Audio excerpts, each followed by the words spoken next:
Tay Boyong. Pasensya na ako kayo, ah. Alam mo, Juan, kung gago lang ako, sinantok na kita eh.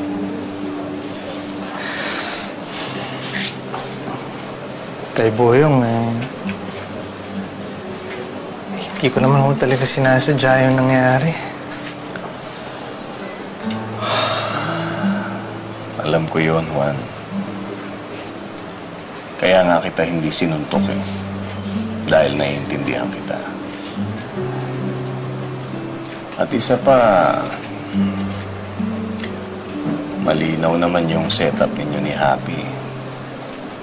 Naiintindihan ko rin na hindi malayong mangyari sa inyo ni Agatha nung magka-baby kayo.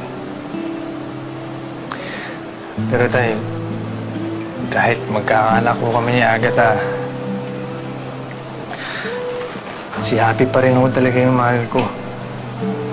Nakikita ko naman yun sa'yo, Juan.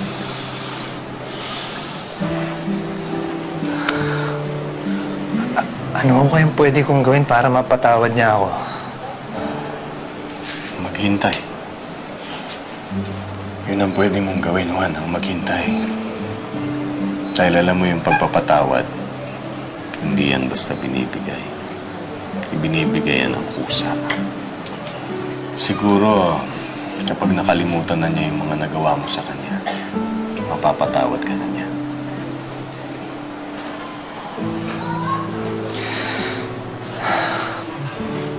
Handa po akong gawin yun.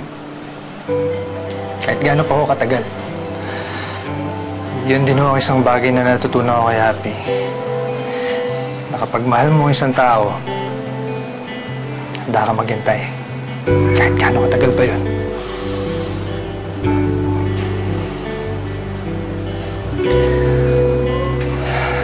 Popsi, aalis na po ba kayo? Hindi na po ba kayong mag-uusap ni Mamsi?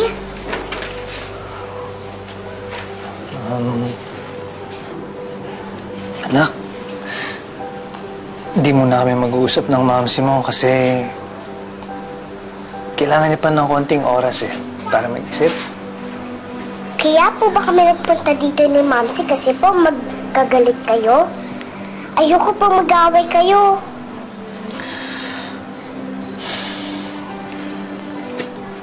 Anak, nagkaroon ako ng kasalanan sa mamsi mo. Malaking kasalanan. Pero inaamin ko yung pagkakamali ko na yun. Kaya sorry, ha. Alam ko pati sa'yo dapat mag-sorry ako eh. Pero pangako ko sa'yo, paglalaban ko kayo ng mamsi mo, magiging family pa din tayo. Alam ko po yun, Popsi. Huwag po kayo mag-alala. Tutulungan po kita.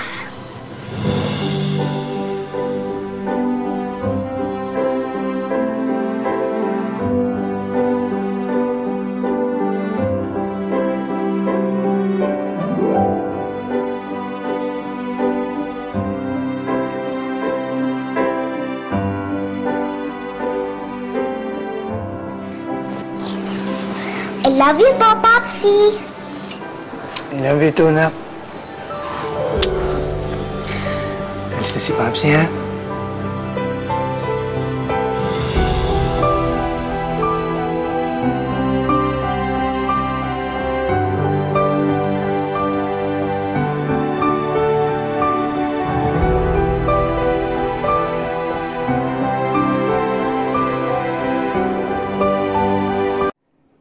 Siya po si Happy. At siya naman si Juan. For more highlights of our love story, just do one click. And be happy with your subscription.